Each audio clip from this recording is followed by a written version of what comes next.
hoje mesmo, agora. E aí a gente já inicia. Muito bem. Iniciando oficialmente o episódio número 59 do nosso Raio-X da Questão, uma série de lives de aulas em que eu, a partir da análise dos temas exigidos nas questões, a partir de uma análise de temas, características e conhecimentos teóricos exigidos pelas questões de provas anteriores, a partir dessa análise, eu direciono a nossa revisão e o nosso aprofundamento aqui no nosso raio-x da questão. É a mão na massa, é a prática de como se faz o estudo reverso que traz extremo proveito e benefício para a evolução no seu estudo, na sua preparação para concursos públicos. Sem mais delongas, vamos começar aqui testando a nossa caneta mágica. Está aqui, é o episódio número 59, é a segunda parte deste tema. A parte anterior era o episódio 58, que eu recomendo que você assista. Lembrando, se você não é inscrito no canal, se inscreva agora, dá um toque lá no sininho. E os episódios da semana, episódios de segunda, terça, quarta e quinta, eles ficam no ar, ficam disponíveis para você rever, recomendar a amigos lá no canal do YouTube até domingo à meia-noite. Domingo à meia-noite eles são retirados do ar porque a gente entra numa nova temporada com mais 4 episódios. Muito bem, este é o terceiro episódio da nossa semana, a nossa 16ª semana tratando deste assunto aí que é, ou dessa série de lives que é o raio-x da questão. Muito bom. O material que vocês têm aí, nós temos 10 questões. Na live anterior nós fizemos uma aprofundada análise de 3 questões e hoje a gente retoma a partir da questão número 4. Para quem me acompanhou na live de ontem, eu fiz uma proposta para que vocês analisassem as questões e tentassem identificar os temas como eu venho fazendo e ver se o que você fez bateria com o que eu vou fazer agora. Então vamos lá?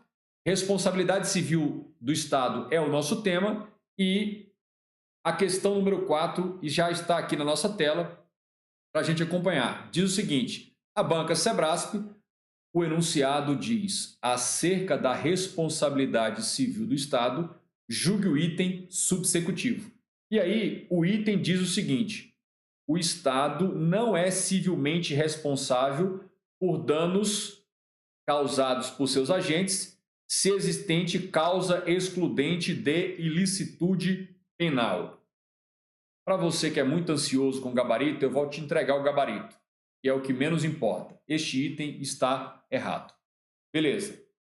O que significa ser civilmente responsável? O que é isso? O que significa ser civilmente responsável? O que é isso? É ter a obrigação de pagar, de arcar com prejuízos causados a terceiros. Então, o primeiro elemento conceitual teórico que eu destacaria, evidenciaria nessa questão, para que eu fosse buscar no meu estudo teórico, no meu material de revisão, e se lá não estivesse, ao identificar, ao compreender essa concepção teórica de civilmente responsável, eu faria incluir no meu material de revisão, que pode ser o resumo, pode ser o mapa mental, pode ser um esquema, aí o que você preferir. Então, o Estado está dizendo não é civilmente responsável por danos causados por seus agentes. Esses danos, eu perguntaria também o que se considera danos causados a um terceiro. E aí você tem os danos materiais, os danos morais e os danos estéticos. Então, de uma conduta produzida por um agente público no exercício das funções públicas do cargo ou da função, se ele causar um prejuízo a alguém, o Estado será ou não será civilmente responsável.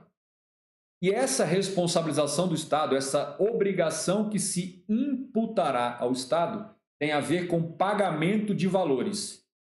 E pagar por que prejuízos? Pode ser um prejuízo ou um dano material ou patrimonial, pode ser moral ou estético. E aqui eu te faria mais uma pergunta. Admite a acumulação?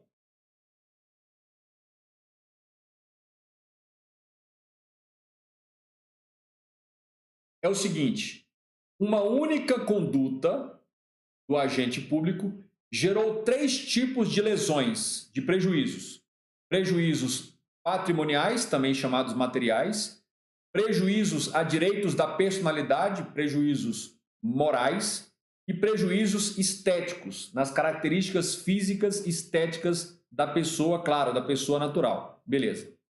Se uma única conduta do agente público gerou três tipos de danos, é possível acumular três montantes de pagamentos em razão dessa única conduta? É admitida a acumulação? Aí eu estou revisando com vocês e eu quero revisar que a resposta é sim.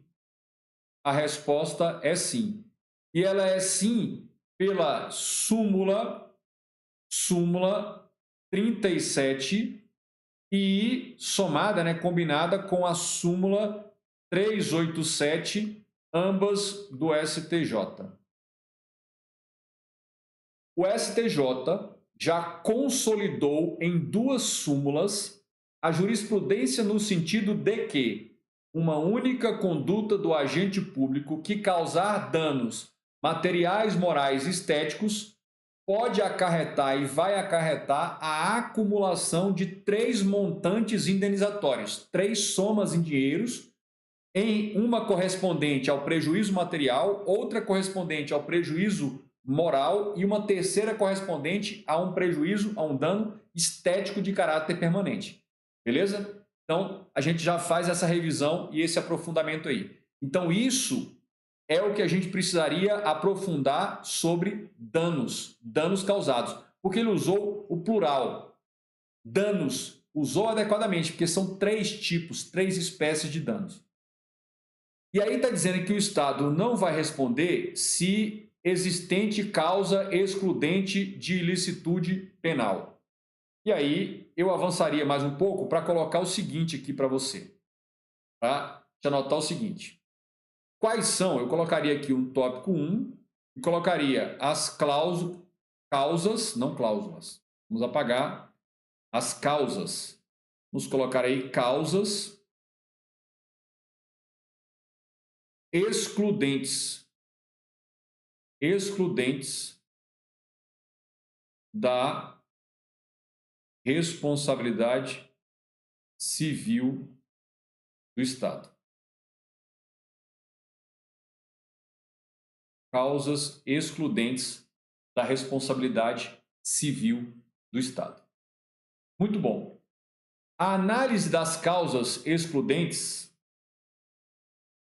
ela vai se dar da seguinte maneira. Então, você tem aqui o seguinte aspecto. Vamos destacar aqui o seguinte aspecto. Olha,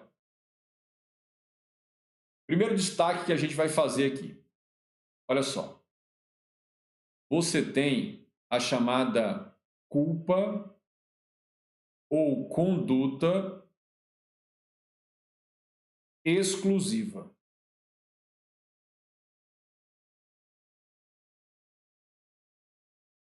Culpa ou conduta exclusiva de quem vai acarretar a exclusão, vai afastar a responsabilização civil do Estado. Vai fazer com que o Estado não seja obrigado a pagar por prejuízo eventualmente causado. Culpa exclusiva da vítima, ou conduta exclusiva da vítima, fato exclusivo da vítima, ou de terceiro, que não seja nem a vítima, nem o próprio Estado. E, além disso, temos também o caso fortuito e a força maior. Eventualmente, você até pode encontrar um ou outro maluco aí escrevendo material ou fazendo aula dizendo que o caso fortuito não é excludente da responsabilidade civil do Estado. Talvez ele ainda não tenha sido apresentado ao fato de que o caso fortuito se subdivide em duas categorias: o caso fortuito interno, ou seja, fato humano vindo da própria estrutura administrativa. O caso fortuito interno realmente não exclui a responsabilidade do Estado. Então, o caso fortuito tem duas categorias. O caso fortuito interno. O caso fortuito interno realmente não é excludente da responsabilidade civil do Estado. Exemplo: um elevador no 10º andar de um prédio público dá um defeito eletromecânico qualquer, não imputado diretamente a um agente público, mas dá esse defeito, rompe os cabos, as travas laterais não funcionam e ele bate nas molas lá embaixo com 10 pessoas que se esfolam dentro desse elevador. Isso é considerado um caso fortuito interno. Isso não é excludente de responsabilidade civil do Estado. O Estado será, sim, responsabilizado pelos prejuízos e danos sofridos pelas pessoas que estavam dentro desse elevador que desabou, que despencou no 10º ou do 10º andar de um prédio público. Beleza? Tranquilo. Agora, existe o fortuito externo. O fortuito externo é indiscutivelmente uma causa excludente da responsabilidade civil do Estado. Então, para aqueles que estão escrevendo materiais ou dando aula por aí, falando simplesmente de forma trivial e superficial que caso fortuito não é excludente de responsabilidade civil do Estado, vai me desculpar, mas ele precisa ser apresentado. Você pode até encaminhar o link dessa live, se apresentado a distinção que a doutrina faz, os livros estão aqui empilhados, a doutrina faz entre caso fortuito interno, que de fato não é excludente da responsabilidade civil do Estado, e caso fortuito externo, que é excludente. Que é um caso fortuito externo? Beleza. Vocês devem ter acompanhado essa explosão que houve lá no Líbano. Agora, lá em Beirute. Bacana. Vamos pegar, e houve uma explosão como essa, de proporções imensamente menores, num restaurante por vazamento de gás no Rio de Janeiro há um tempo desse atrás. Esse do Rio de Janeiro tem até no YouTube, lá, explosão com gás, restaurante Rio de Janeiro. Beleza. Mas vamos pegar esse exemplo do Líbano? Beleza. Teve aquela imensa explosão fortuita, ou seja, não foi uma explosão natural, não foi imputada a uma pessoa especificamente, ou um grupo organizado de pessoas, ou seja, ações humanas repetidas, falhas humanas repetidas, acabou resultando naquela tragédia. Suponhamos que aquilo fosse na estrutura administrativa brasileira, Deus nos livre. E aí suponhamos que uma viatura da Polícia Civil com 4 agentes lá dentro, um deles conduzindo a viatura, transitava próximo ao local da explosão. Vocês viram na TV que na explosão do Líbano projetou carros a metros de distância, acho que até quilômetro de distância. O deslocamento da massa de ar com a explosão projetou veículos longe, de 100, 200, 300 metros. Então pensam comigo, a explosão é um caso fortuito, não é força da natureza. Naquele exemplo lá que eu estou dando, caso fortuito. Beleza. E é um evento externo à estrutura da administração. Não foi um mecanismo de funcionamento da estrutura administrativa que explodiu. Foi algo privado. Então, a explosão é um fortuito externo e o deslocamento da massa de ar dessa explosão projetou a viatura da polícia contra muros de um prédio, de uma casa do outro lado da rua. Ou bateu. A viatura colou no muro. Depois que a poeira baixou, que os bombeiros foram lá afastar a viatura, eles perceberam que tinham 2 transeuntes, 2 pedestres que estavam adesivados na viatura, entre a viatura e o muro. A administração pública não será responsabilizada ou não seria responsabilizada por tal dano, porque ele adveio de um fortuito externo. Está aí o exemplo.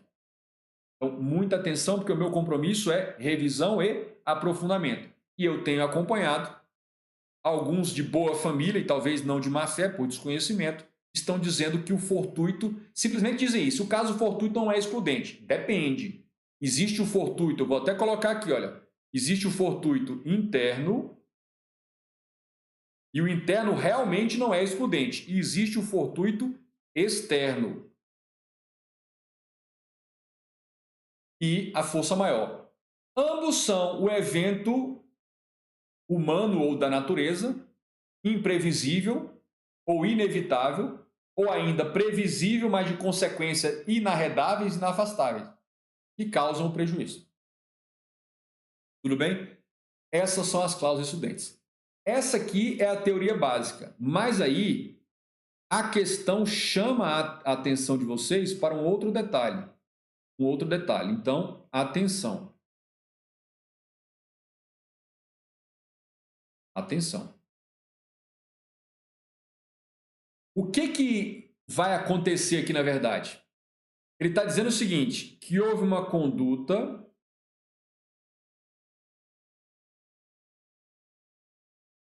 e houve um dano. Aí, o que acontece? O que acontece nessa circunstância? A questão diz que o Estado não será responsabilizado se nós colocarmos uma lupa na conduta, se nós olharmos para a conduta do ponto de vista penal. Então, um agente público produziu uma conduta administrativa que causou um dano a uma vítima, tá? Aqui a vítima, um particular.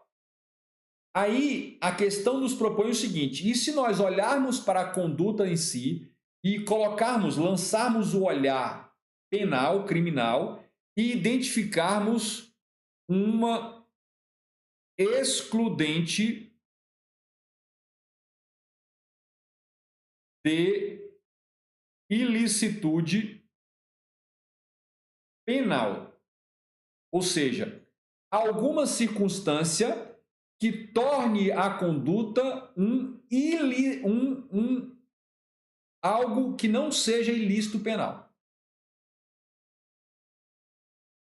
Algum aspecto da conduta exclui a ilicitude criminal. Aí a pergunta que se faz é: a excludente, a comprovada excludente de ilicitude penal exclui a responsabilidade civil? Este assunto foi parar no STJ e tornou-se jurisprudência em repercussão geral consolidada no STJ. Qual é a posição do STJ? Aí vem a posição do Superior Tribunal de Justiça. Coloca aí, STJ. Jurisprudência do STJ. Ocorrendo excludente de ilicitude penal, isso não caracteriza excludente de responsabilidade civil. Eu vou repetir. A presença de uma causa excludente de responsabilidade penal daquela conduta não é uma excludente da responsabilidade civil. Em outras palavras, o agente que produziu a conduta não será responsabilizado criminalmente, mas o Estado será responsabilizado civilmente pelos danos causados por aquela conduta. Tudo bem em relação a isso? Beleza. Então, voltando à nossa questão, diz: o Estado, olha lá, o Estado não é civilmente responsável por danos causados por seus agentes se existente causa excludente de ilicitude penal. Mesmo que exista causa de exclusão de ilicitude penal, mesmo assim ele pode ser responsabilizado civilmente. Só vai ser excludente de responsabilidade civil a culpa exclusiva da vítima de terceiro, ou então o caso fortuito ou força maior. Lembrando que o caso fortuito, só o caso fortuito externo. Porque o caso fortuito interno, uma circunstância humana dentro da própria estrutura da administração, não vai excluir a responsabilidade civil do Estado. Tudo bem? Eu fiz a divisão em duas colunas porque eu queria fazer um acréscimo de informação dizendo o seguinte: o tópico 2, quais são os requisitos da responsabilidade civil do Estado? É uma pergunta. Gente, eu quero que vocês olhem para essa análise que estou fazendo e tomem isso como um direcionamento, um estudo dirigido de mim para vocês, ou para você, sobre como deve se orientar e em que você deve focar o seu estudo teórico e o que impreterivelmente deve constar de forma pontual lá no seu material de revisão. Por quê? Porque as questões mostram o altíssimo grau de relevância e importância dessa matéria. Ou seja, aquilo que eu estou estudando aqui, ele tem a ver com o PRT. Ou seja, o peso da matéria, ela é uma matéria muito importante na maioria dos concursos, ela é recorrente, aparece com frequência e ela apresenta um relativo grau de dificuldade, não muito. Então, vamos lá. Analisando sobre essa perspectiva, eu quero que vocês entendam o seguinte: quando você faz a seguinte pergunta para depois buscar a resposta no material teórico, que pergunta? Quais são os requisitos da responsabilidade civil do Estado? Para você dar essa resposta, você tem que dividir em 3 categorias: A, B e C. A primeira categoria, a responsabilidade civil objetiva. Aquela fundamentada na teoria do risco administrativo.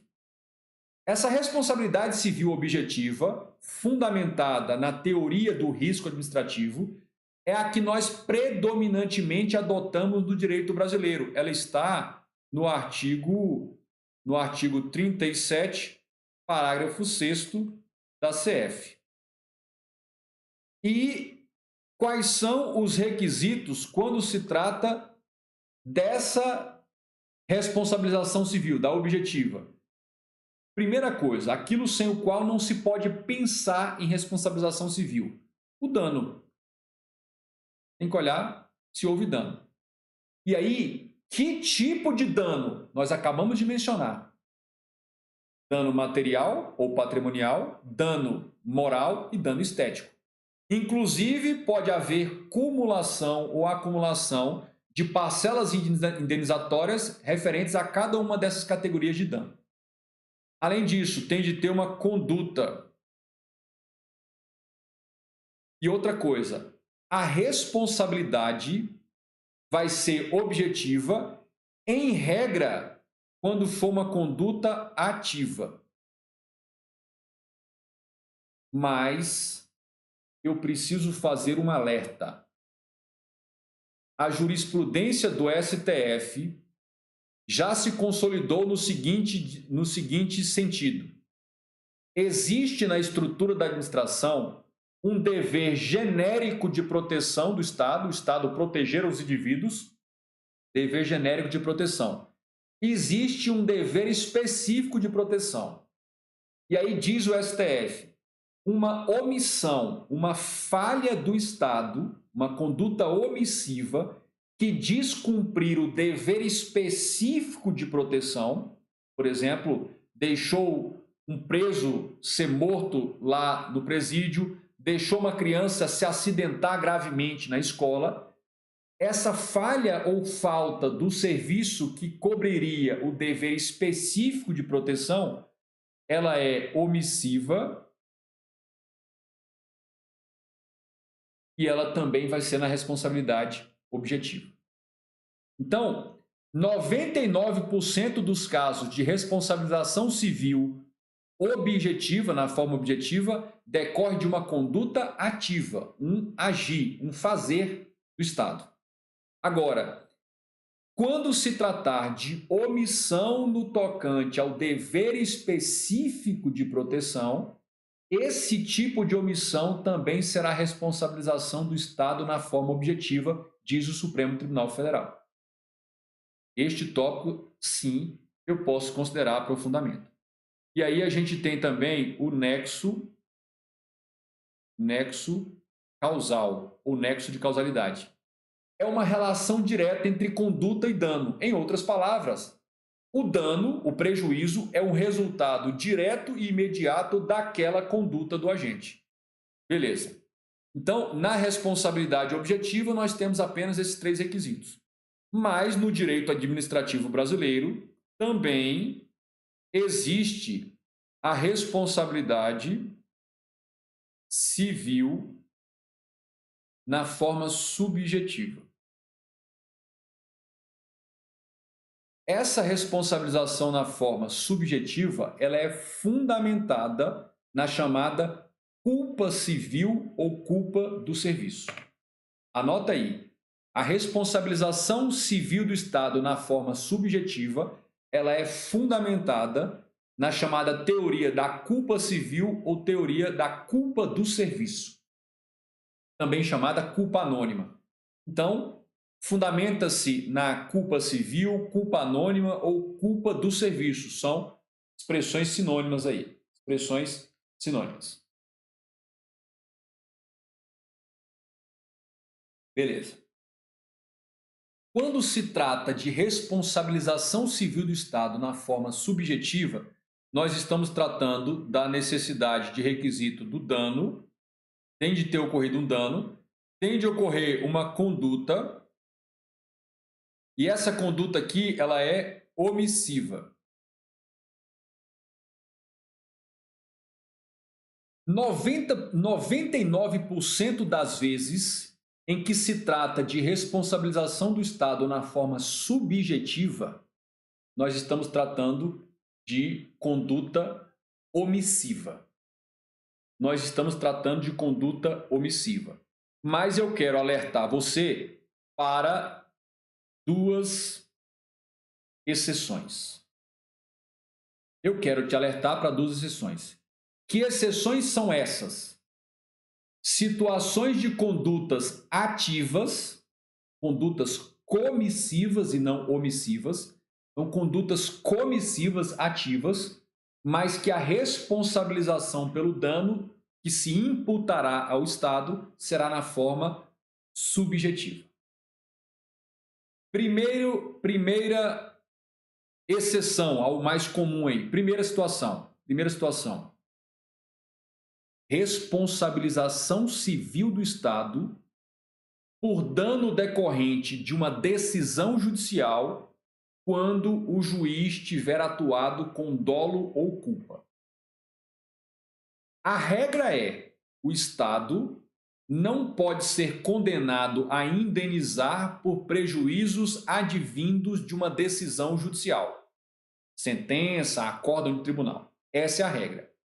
Mas uma das 2 exceções é se o dano adveio de uma conduta, de uma decisão do juiz que a proferiu, que tomou a decisão com dolo, com culpa, ou com erro processual grosseiro, que é a culpa, aí o Estado vai responder por esse prejuízo. E neste caso, nós temos uma conduta ativa do juiz, mas que está sendo responsabilizada pelo dolo e pela culpa. Então, vai ser responsabilidade subjetiva numa conduta ativa, comissiva. Essa é a primeira situação que foge ao padrão. Qual é o padrão? Responsabilidade subjetiva, normalmente conduta, 99% dos casos, conduta omissiva. E a outra situação é a seguinte: lembra das empresas públicas e sociedade de economia mista? Estou abreviando. As empresas públicas e as sociedades de economia mista são entidades administrativas integrantes da estrutura do Estado, integrantes da estrutura da administração indireta do Estado. Isso nós já sabemos. Então, toda empresa pública e toda sociedade de economia mista é uma entidade administrativa estatal, pertencente à estrutura da administração indireta do Estado. Tudo bem em relação a isso? Agora pensa comigo. As empresas públicas e as sociedades de economia mista, elas sempre serão de dois tipos. Ou elas são criadas como prestadoras de serviço público, ou elas são criadas como exploradoras de atividade econômica. Toda e qualquer empresa pública, toda e qualquer sociedade de economia mista vai ser de uma dessas duas categorias. Ou ela será prestadora de serviço público, ou ela será exploradora de atividade econômica. E aí, se ela é prestadora de serviço público, ela responderá na forma objetiva, responsabilidade civil objetiva, pelas condutas ativas que tiver e que causar danos a terceiros, quando ela for prestadora de serviço público. Mas quando ela é exploradora de atividade econômica, mesmo que a conduta que cause dano seja uma conduta ativa, mesmo que a conduta causadora do dano seja uma conduta comissiva, a responsabilidade será na forma subjetiva, tal qual as empresas privadas. Então aqui a gente tem mais uma segunda situação em que a conduta vai ser ativa, mas por se tratar de exploradoras de atividade econômica, a responsabilização delas será na forma subjetiva. Esses dois destaques que eu fiz, eu modestamente reputo que isso é aprofundamento no detalhe, que é a nossa proposta aqui. Bacana? Coloque aí nos comentários se você já havia participado de uma revisão que começa suave e vai aprofundando e vai conectando e vai detalhando e vai esquematizando a partir dos temas propostos por uma questão. Por uma questão. Porque nós não estamos analisando uma questão, nós estamos analisando um tema que foi cobrado na questão. E a partir deste tema, a gente desenvolve tudo o que é preciso saber para, se essa questão voltar a aparecer em prova, você ter o domínio conceitual teórico. Esta é a lógica. Esta é a lógica. Então, se você acha que aula de resolução de exercícios não pode ser aprofundada, resolução não é aprofundada. Agora, análise de questão, raio-x de questão, cabe aprofundamento. Então, na responsabilidade civil subjetiva, nós temos a necessidade do requisito dano, conduta, nexo causal e o elemento subjetivo dolo ou culpa. O dolo ou culpa, lembrando que a culpa ela se caracteriza por 3 tipos de comportamento. Comportamento negligente é a negligência.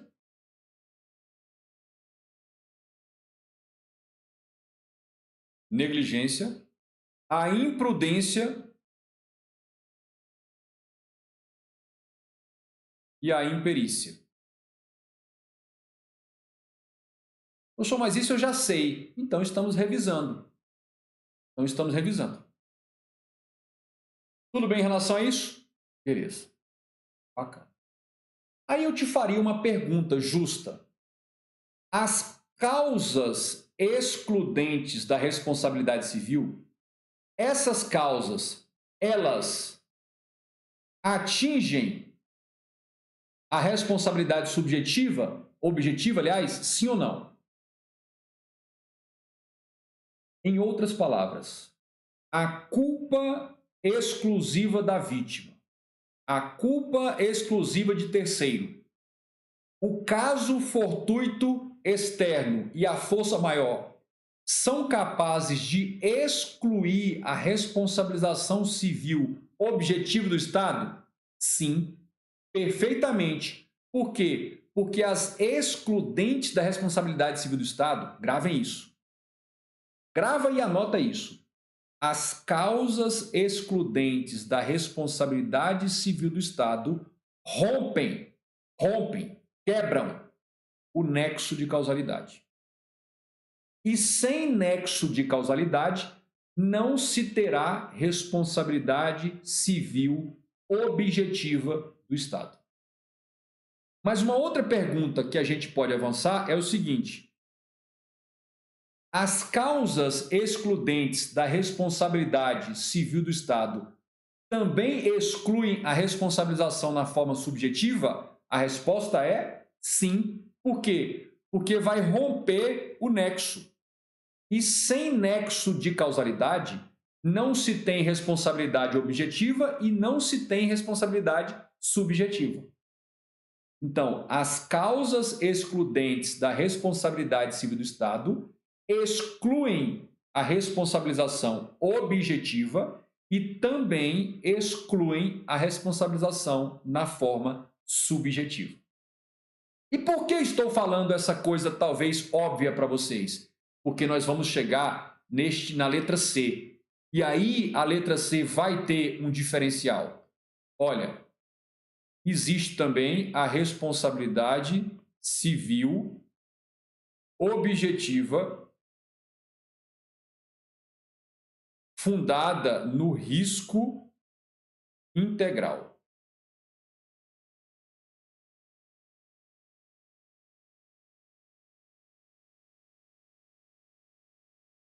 A regra no direito brasileiro é a responsabilidade civil objetiva fundada na teoria do risco administrativo. É a letra A. É a letra A. Excepcionalmente, em determinadas circunstâncias, nós temos a responsabilidade civil subjetiva. E 99% das vezes, a letra B, a subjetiva, é para casos de danos decorrentes de omissão. Mas lembrando, se a omissão é referente ao descumprimento por omissão do dever específico de proteção, aí não será subjetiva, será objetiva. E nós temos situações de responsabilidade subjetiva por condutas comissivas. Foi o que eu mencionei aqui, olha. Foi o que eu mencionei aqui. É o caso do dolo ou culpa do juiz e o caso das exploradoras de atividade econômica. Beleza. Agora, o que a gente precisa deixar bem claro é que, em se tratando de risco integral, aplicação da teoria do risco integral, o único requisito é dano.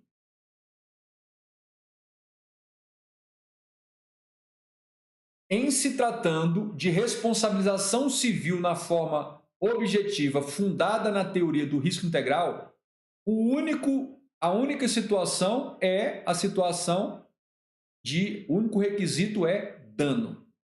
Basta comprovar o dano. Não precisa ter conduta de agente público envolvida, não se pergunta nexo causal, não se pergunta dolo ou culpa. Conclusão. Na letra C, tem nexo causal? A resposta é não. Se não tem nexo causal, você vai anotar aqui, ó, não admite excludentes. Gente, eu estou bagunçando aqui, mas você vai anotando direitinho aí, passo a limpo, fica tranquilo. A Vivi está dizendo, eu não consigo entender a responsabilização civil integral. Vivi, é o seguinte, essa teoria da responsabilidade civil objetiva fundada no risco integral, ela vem da ideia jurídico-filosófica de que o Estado é o integral, o absoluto protetor da integridade patrimonial, física de todos os indivíduos. Vem da ideia de que o Estado tem de garantir todos os indivíduos dentro do seu território, tem de garanti-lo ou proteger contra qualquer tipo de lesão. Nos países nórdicos, Suécia, Noruega, eles adotam o risco integral como regra. Lá, nesses países, se um vizinho bate o carro no carro do outro, o Estado responde e depois ele cobra do vizinho. Por isso que se exige seguro para tudo. Mas aqui no Brasil, nós só adotamos, a nossa Constituição só adotou o risco integral para as seguintes situações. Então, a doutrina brasileira, a doutrina constitucionalista e administrativista predomina no sentido de que o risco integral no Brasil, ou seja, ocorreu o dano, o Estado vai ter de pagar. Comprovado o dano, o Estado vai ter de pagar. Isso é risco integral. E não tem mimimi de excludente de responsabilidade civil, porque não tem nexo. Só exclui, as excludentes afetam o nexo. Como no risco integral não tem nexo, então não tem mimimi de excludentes. Então, vejam só. No nosso direito, só vai se aplicar a teoria do risco integral em 3 situações. A atividade radioativa.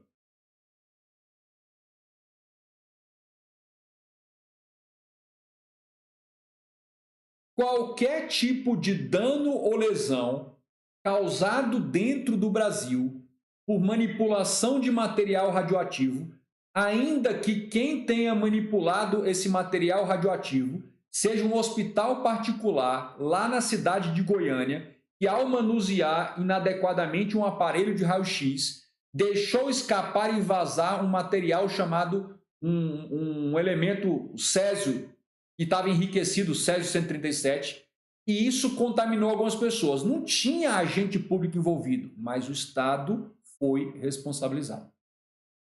Risco integral. Ocorreu dano? Ocorreu. Esse dano adveio de material radioativo? O Estado paga. Além disso, o dano ambiental.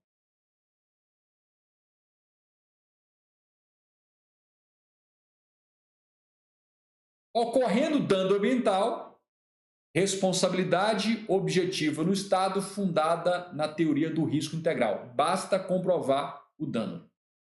Basta comprovar o dano.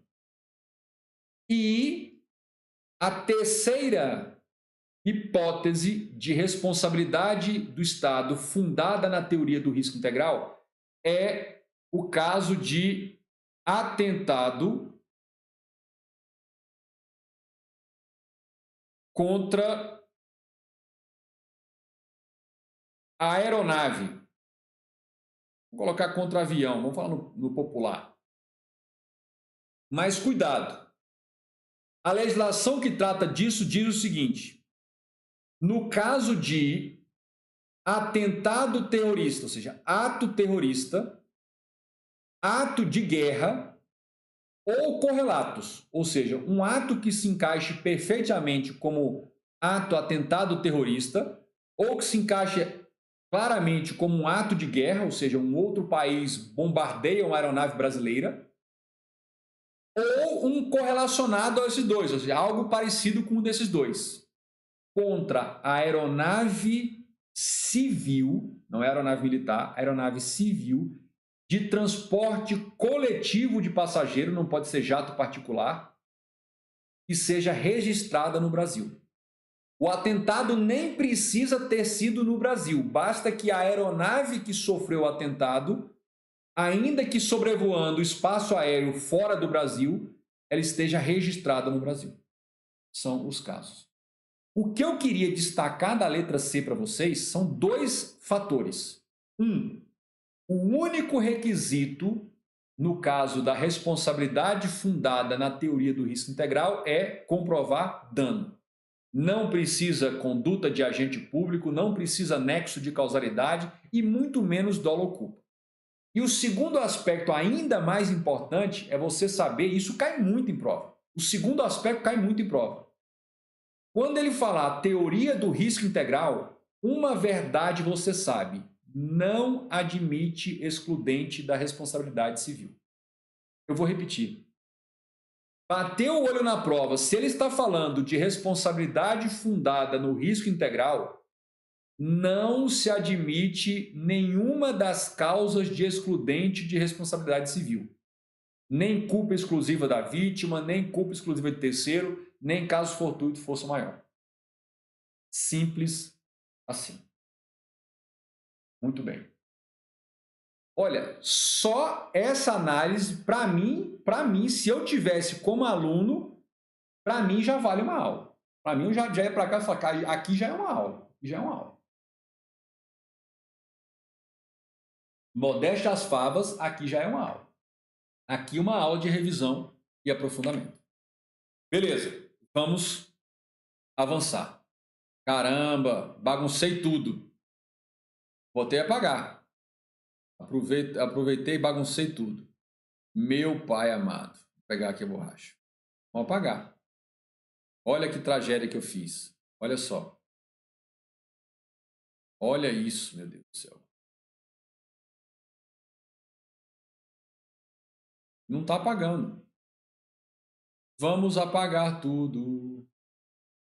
Paciência. Paciência. Vamos voltar. Vamos apagar tudo.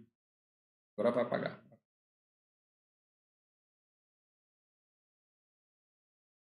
Não estar apagando. Vamos lá. Que bagunça que eu fiz. Que bagunça. A borracha está meio fraca. Bom, já deu. Vamos avançar. Beleza. O enunciado da questão diz, o enunciado da questão número 5 diz: acerca da responsabilidade civil do Estado, julgue o item a seguir. E aí o item diz: as pessoas jurídicas de direito privado, prestadoras de serviço público, respondem pelos seus atos que causarem danos a particulares, somente se verificado que a conduta tenha sido dolosa ou culposa.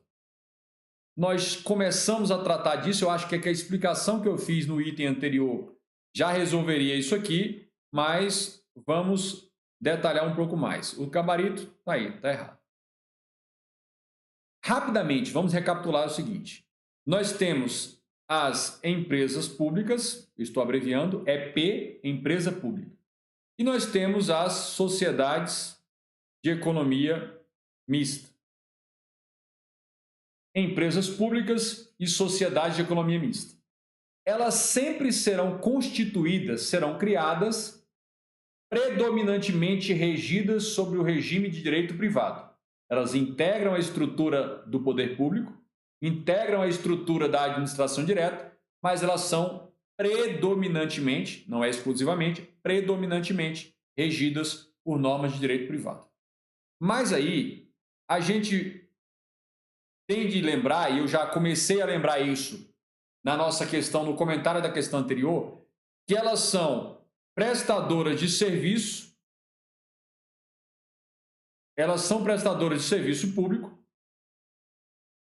elas são criadas para prestar serviço público, ou então elas são criadas para explorar a atividade econômica.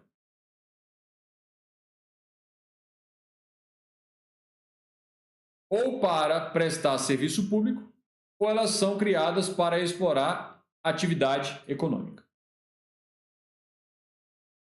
Quando elas são prestadoras de serviço público, a responsabilidade civil delas é na forma objetiva.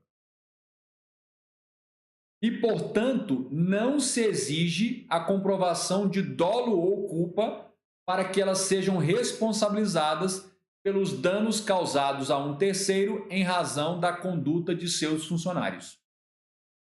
Agora, quando elas são exploradoras de atividade econômica, a responsabilidade civil é na forma subjetiva. É na forma subjetiva. Ou seja, para que elas sejam responsabilizadas sejam obrigadas a pagar pelos prejuízos causados pelas condutas de seus funcionários, é preciso comprovar conduta, dano, nexo causal, dolo ou culpa. Se a responsabilização é na forma subjetiva, exige-se a comprovação do elemento subjetivo, que é ou o dolo ou a culpa. Aqui na nossa questão, falou claramente que elas são prestadoras de serviços públicos.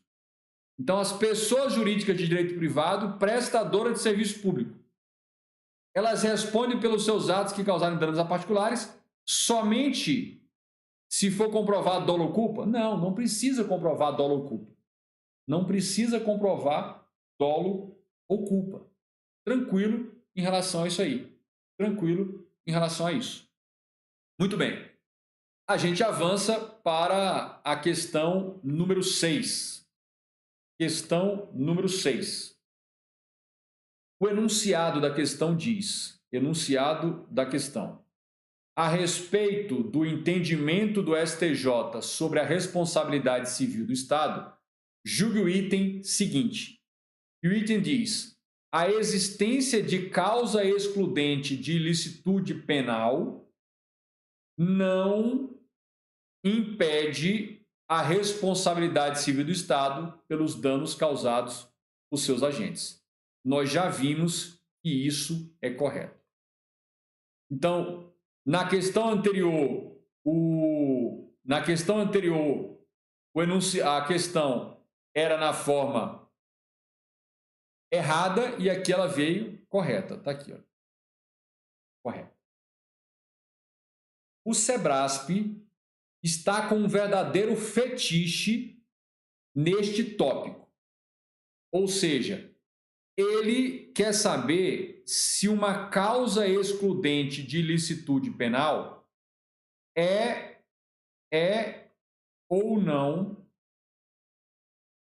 excludente de responsabilidade civil do Estado.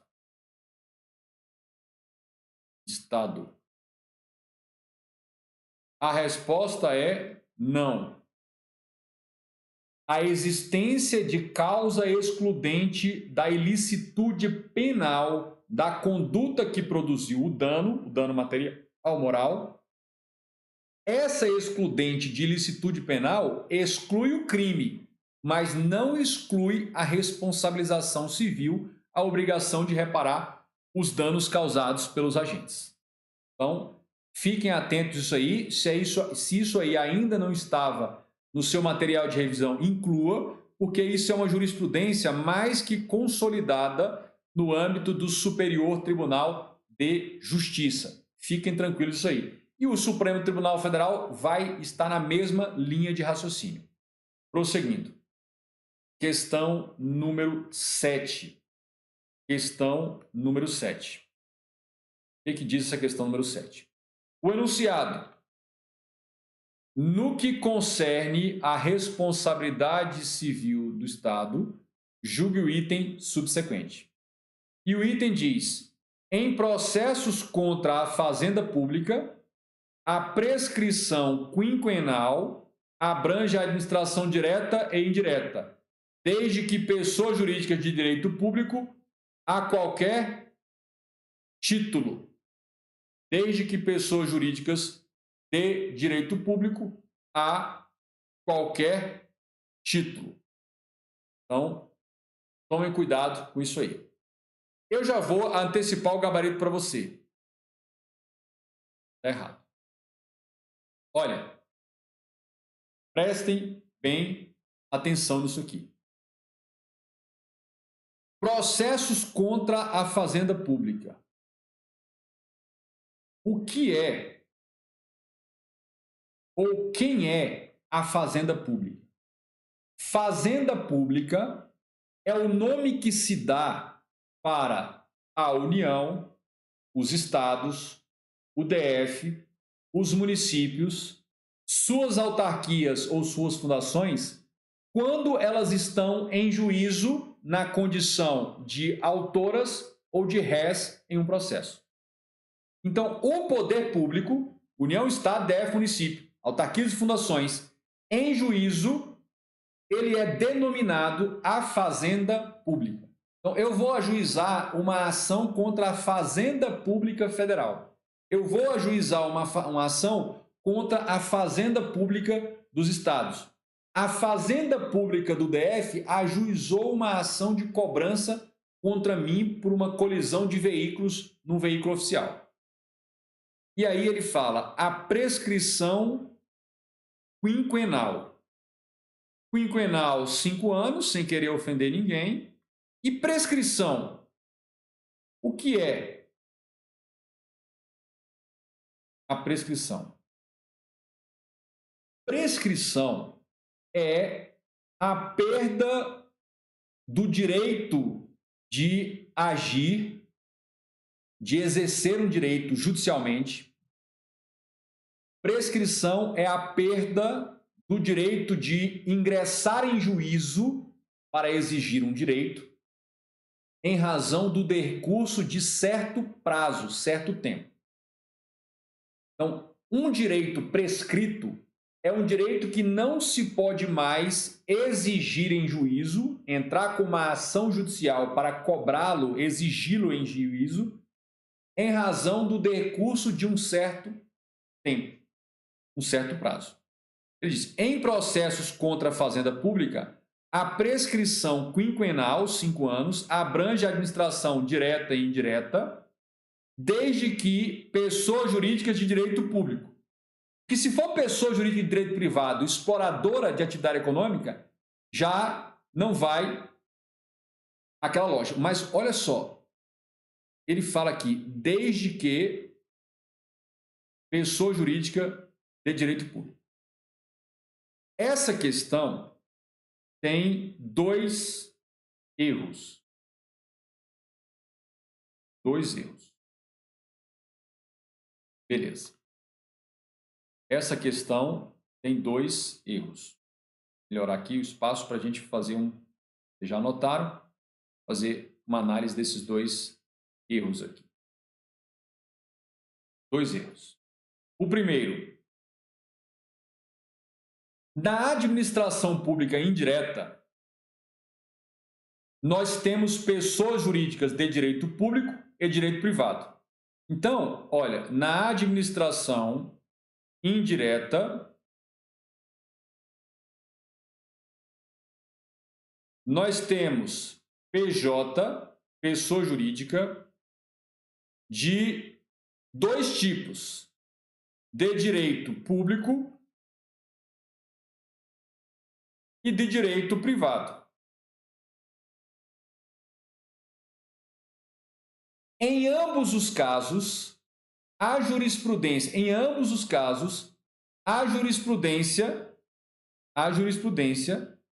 consolidada, a jurisprudência é no sentido de que a prescrição ela vai se dar a prescrição em 5 anos.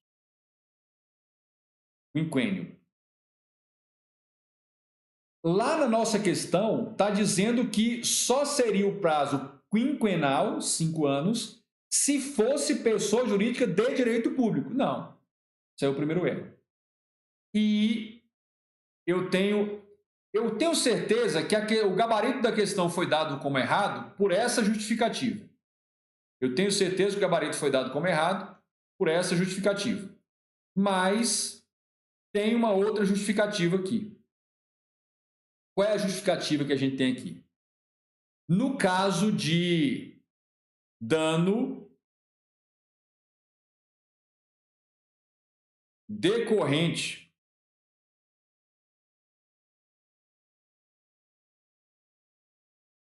da ditadura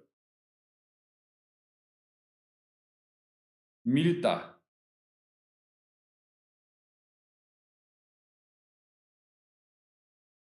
Aquelas pessoas que sofreram danos morais, materiais, estéticos por ação da ditadura militar ou seus familiares têm direito à indenização. E o STJ já consagrou jurisprudência no sentido de que é imprescritível. Então, a pessoa sofreu uma ação militar que lhe causou um dano lá em 1974. Ele ou seus familiares podem ingressar com uma ação de indenização contra a Fazenda Pública hoje, 2020. Então, o prazo não ficaria necessariamente quinquenal. Eu estou convencido de que o gabarito foi dado errado, porque ele estava pensando nessa hipótese, mas é importante acrescentar essa hipótese também, porque a prescrição, ela nem sempre é quinquenal, beleza? Mas como o item não falou que sempre é quinquenal, a gente vai ficar com essa hipótese aqui, mas você acrescenta essa informação que o Sebrasp e as outras bancas gostam de tratar esse assunto. Ou seja, a ação de indenização contra a Fazenda Pública da União em razão de danos causados pela ditadura militar, por ações comprovadas da ditadura militar, essas ações de indenização são imprescritíveis. Fiquem atentos em relação a isso aí. E a gente vai para a questão número 8. Questão número 8. Aqui. Questão 8 diz: acerca da responsabilidade civil do Estado, julgue o seguinte item. E o item diz: a vítima que busca reparação por dano causado por agente público poderá escolher se a ação indenizatória será proposta diretamente contra o Estado ou em litisconsorte passivo entre o Estado e o agente público causador do dano. Este item está errado. Este item está errado. Errado.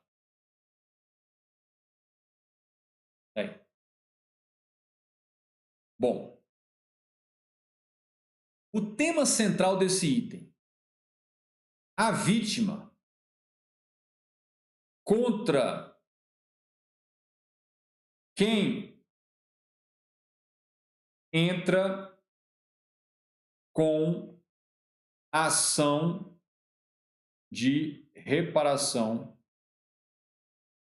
de danos. Contra quem? E aí vamos fazer um esquema muito simples aqui. Aqui você tem o Estado. Quando eu falo Estado aqui, entenda: União, Estados, DF ou município, suas autarquias, suas fundações públicas ou empresas públicas prestadoras de serviço público. Aqui tem os agentes ou agente. E aqui a gente tem a vítima. E pode ser uma pessoa natural, uma pessoa física, uma pessoa jurídica. Beleza. Este agente produziu uma conduta. Essa conduta, ela acarretou um dano. Dano que pode ser um dano material, um dano moral e um dano estético. É o MME: moral, material e estético. Aí a pergunta que não quer calar é: a vítima deste dano produzido por uma conduta de um agente no exercício de sua função, e esta vítima vai poder ingressar com a ação só contra o Estado, só contra o próprio agente causador do dano ou contra ambos? Beleza. Só contra o Estado. E na forma da responsabilidade civil objetiva. Neste aspecto, o STF ao analisar e interpretar o artigo 37, parágrafo 6º, o STF, ao analisar o artigo 37, parágrafo 6º, e se debruçar sobre a análise deste contexto que eu esquematizei e desenhei para vocês, ele desenvolveu uma coisa chamada teoria da dupla garantia.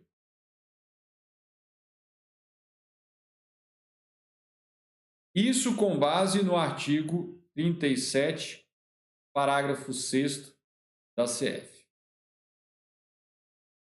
O Supremo Tribunal Federal, ao interpretar esse dispositivo constitucional, concluiu, e aí gerou a tal teoria da dupla garantia, ele concluiu que este mesmo dispositivo constitucional revela a existência de dupla garantia constitucional dentro deste contexto. Aí ele diz: a primeira garantia é em favor da vítima.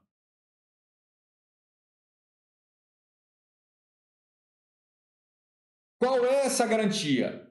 A vítima tem a garantia de sempre poder cobrar do Estado, que cedo ou tarde vai ter com que pagar, o Estado não quebra, né? Tecnicamente falando. Então, o legislador constituinte, diz o Supremo, deu à vítima de danos causados por agentes públicos, deu a ela a garantia de sempre poder cobrar do Estado e numa forma facilitada para receber, que é na forma objetiva.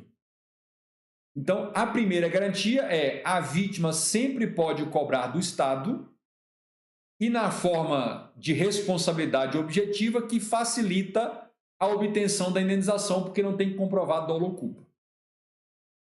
Bom, e aí o Supremo Tribunal Federal entendeu que existe a segunda garantia, que é em favor do agente.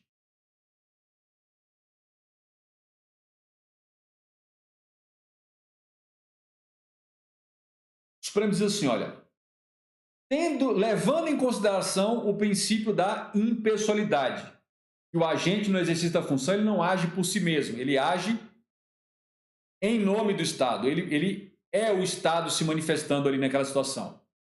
Pela teoria do órgão, ou teoria da imputação volitiva, desenvolvida pelo alemão Otto Gehrke, em que se entende que Estado e agente é uma simbiose de uma coisa só, e essa coisa só é o sujeito de direito Estado. União, Estado, DF, município. Ele disse, o agente, pessoa física, pessoa natural, tem de estar resguardado, protegido de qualquer tipo de ação que os particulares vítimas possam ter contra ele no exercício da função, para que ele possa desempenhar essa função com a autonomia necessária. Então ele diz, o agente está protegido, tem a garantia de nunca responder perante a vítima. Em outras palavras, a vítima do dano nunca poderá acionar diretamente o agente na justiça, nem isoladamente, nem conjuntamente com o Estado. O Estado é que, se for condenado a pagar o prejuízo, poderá entrar com uma ação contra o agente. Recentissimamente, coisa de 1 ou 2 semanas, foi noticiado aí nos jornais televisivos, na imprensa, na mídia digital, que aquele procurador da Lava Jato, o Danton Dallagnol, ingressou com uma ação de indenização por danos morais contra a pessoa jurídica União, em razão de falastronice, de besteiras que o ministro Gilmar Mendes, na condição de ministro, falou contra a pessoa do procurador Danton Dallagnol, que afetou a sua moral, a sua reputação. E aí, a vítima, que foi o procurador Danton, só pôde entrar com ação contra o Estado, contra a União. Ele jamais poderia entrar com essa ação diretamente contra o agente público Gilmar Mendes, o ministro, porque o ministro, quando proferiu as declarações difamatórias, lesivas à moral, causando dano moral ao procurador, o fez no exercício da função. Agora, a União, que já foi condenada, ainda não transitou em julgado, depois que transitar em julgado, a União poderá se voltar regressivamente contra o agente Gilmar Mendes para que ele faça o ressarcimento dos 59 mil, que foi a condenação por danos morais. Então, isso que foi noticiado reflete mais uma vez essa que é a jurisprudência do Supremo Tribunal Federal, que consagrou a chamada teoria da dupla garantia. Portanto, a questão diz: a vítima que buscar reparação de danos causados para a gente poderá, ela não poderá escolher se a ação indenizatória será proposta diretamente contra o Estado ou em litisconsórcio. Litisconsórcio é contra os dois, entre o Estado e o agente. A vítima não pode cobrar só do agente e não pode cobrar em litisconsórcio contra o agente e contra o Estado ao mesmo tempo. Ela não pode fazer isso. E o que impede isso? A jurisprudência do Supremo Tribunal Federal, acompanhado também pelo STJ, que consagrou a teoria da dupla garantia existente no artigo 37, parágrafo 6º. Uma garantia em favor da vítima e uma garantia em favor do agente. Tudo bem? Tranquilíssimo em relação a isso aí. Muito bom. Eu vou deixar aqui para vocês, não ficarem desguarnecidos, o gabarito da questão 9, questão 9 está correta, e vou deixar também o gabarito da questão 10 aqui, que está errado. Aí. Que são temas mais ou menos corriqueiros aí também dentro da responsabilidade civil do Estado. Eu espero que esse tipo de análise que eu fiz na live anterior, na 58 e na 59, tenha sido altamente produtivo para você revisar, se aprofundar e principalmente conectar pontas soltas da teoria sobre essa disciplina e sobre outros tópicos do direito administrativo. Então, a análise que procuro fazer, ela procura conectar as pontas soltas dos vários aspectos das teorias envolvendo a responsabilidade civil e, inclusive, outros conhecimentos como administração direta, indireta, regime de direito público, direito privado. Então, para que você possa entender este assunto. Se você gostou, deixa aí nos comentários desse vídeo, aí no chat também, deixa os comentários para a gente saber se está indo no caminho certo.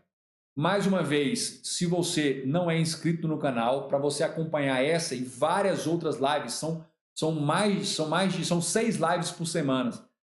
Se inscreva aqui no canal, acione lá o sininho, mande o link aqui do canal para amigos, inimigos, concorrentes e esteja ciente de que essas lives de segunda, terça, quarta e quinta, elas ficam disponíveis no canal do YouTube, ficam no ar até domingo meia-noite, para que você possa rever, assistir novamente no 2x, encomendar para os amigos, fazer o que você bem entender.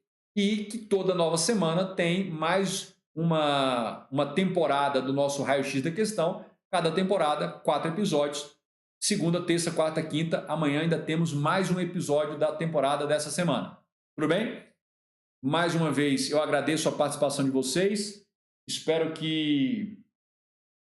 A Gisele está perguntando, o hospital também responde? A questão 10, ele disse, um numeroso grupo de pessoas se reuniu no centro comercial de determinada cidade para protestar contra a precarização dos hospitais locais.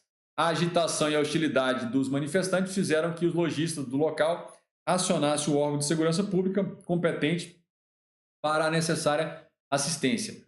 Os agentes não apareceram e as vitrines da loja do centro comercial foram apedrejadas. Contra a situação, ele diz: em regra, os atos de multidão estejam a responsabilidade objetiva do Estado, em razão do dever de vigilância e permanência. Ela pergunta assim: o hospital também responde? Gisele, hospital, de regra, hospital público é órgão. Órgão não tem personalidade jurídica própria e, portanto, ele não pode ser responsabilizado. Se eventualmente alguém tiver que ser responsabilizado, é a pessoa jurídica a quem este órgão, no caso o hospital, está integrado. Então fiquem atentos a esse detalhe aí sobre os conhecimentos de órgão, que é um ente público despersonalizado. Beleza. Todo mundo dizendo valeu, tá, obrigado. Então eu agradeço mais uma vez, muito obrigado por participar aqui comigo e até o nosso próximo episódio, episódio número 60. Quem diria, em 60 aulas como essa, tratando de vários outros conteúdos aí para vocês. Um abraço